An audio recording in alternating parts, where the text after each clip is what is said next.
소재에 대한 로망을 갖고 있는 물건들이 있습니다. 월넛으로 만들어진 책상이라던가 풀카본 소재의 자전거 같은 거요. 둘 다 가질 수는 없었지만 키보드는 하나 살 수 있었습니다. 바로 황동 소재로 만들어진 키보드입니다.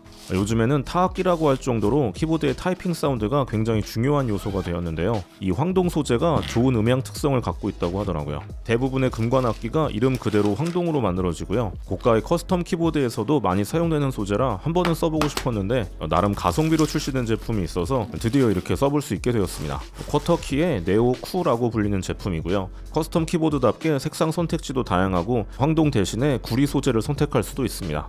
저는 실버에 황동 조합으로 구입했습니다. 키보드 조립 경험이 많지 않아서 처음에는 좀 막막했는데요. 조립 영상들을 보면서 따라하다 보니까 그렇게 어렵지는 않았습니다. 스테빌은 타테빌이라고 하는 타이플러스 스테빌라이저를 사용했습니다. 사실 나테빌을 구입하고 싶었는데요. 재입고가 돼도 바로 품절이 돼서 구입할 수가 없었습니다. 이런 키보드 부품 하나에 3,000개가 넘는 리뷰가 있는 것만 봐도 이 기계식 키보드에 취미를 갖고 계신 분들이 아주 많다는 게 느껴지더라고요. 처음에는 생각 없이 BDG를 잔뜩 발랐다가 먹먹해져서 전부 다시 닦아냈고요. 판매 페이지에 안내된 윤활 위치를 보면서 크라이톡스 205 윤활제를 얇게 발라주었습니다. 보강판은 4가지 소재가 있고요. 저는 카본 보강판으로 선택했습니다. 제조사인 네오 스튜디오의 설명을 보면 가장 단단하고 클래키하다고 합니다.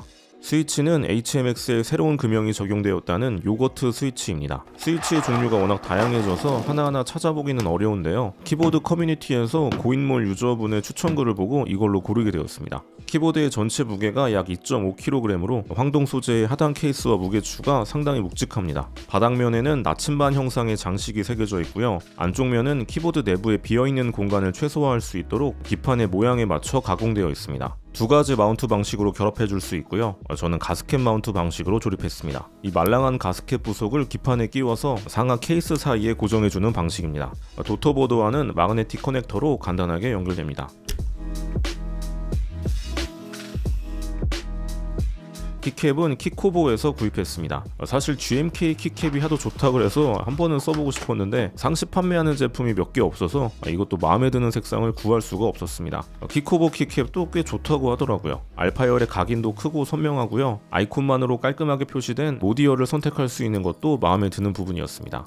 저는 혼자 일을 하는 환경이다 보니까 좀 자극적인 소리가 나는 스위치를 찾고 있었거든요. 바닥을 치면서 아주 또렷한 소리가 나고요. 소리 자체도 좀 큰 편입니다. 주로 쓰는 어도비 프로그램들에서 단축키를 하나씩 누를 때마다 아주 확실한 피드백이 느껴지는 게 좋더라고요. 흔들림이 적은 편이라는 박스형 스템의 네온 스위치도 좌우로 흔들어 보면 유격으로 인한 소음이 들리는데요. 이 요거트 스위치는 워블로 인한 잡소리가 전혀 없기 때문에 좀 더 정갈한 타건음이 만들어지게 됩니다. 이래서 HMX 스위치들이 좋은 평가를 받고 있는 것 같습니다. 팜네스트는 누피에서 구입했습니다. 가로 길이가 살짝 더 긴 게 좀 아쉽긴 하지만 무광의 반투명한 아크릴 재질도 독특하고요. 알루미늄 소재로 보강되어 있는 디테일도 좋더라고요. 이제 타이핑을 해보도록 하겠습니다.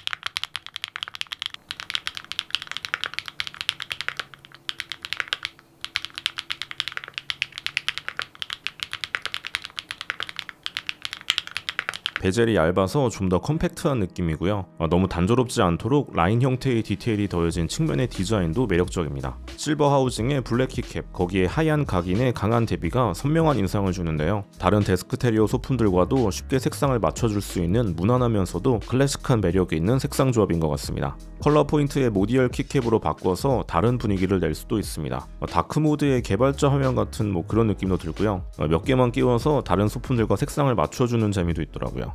이 기계식 키보드에 계속 관심을 갖다 보니까 이제는 텐키리스도 커 보이고요. 점점 작은 게 예뻐 보입니다. 65% 배열에 대해 방향키를 포기하지 못한 겁쟁이들을 위한 쉼터라는 재밌는 표현도 있습니다. 사실 저도 좌우대칭 형태의 60% 배열이 더 예쁘다고 생각은 하지만 아직 방향키까지 포기는 못하겠더라고요. 다음에는 한번 시도해보고 싶긴 합니다.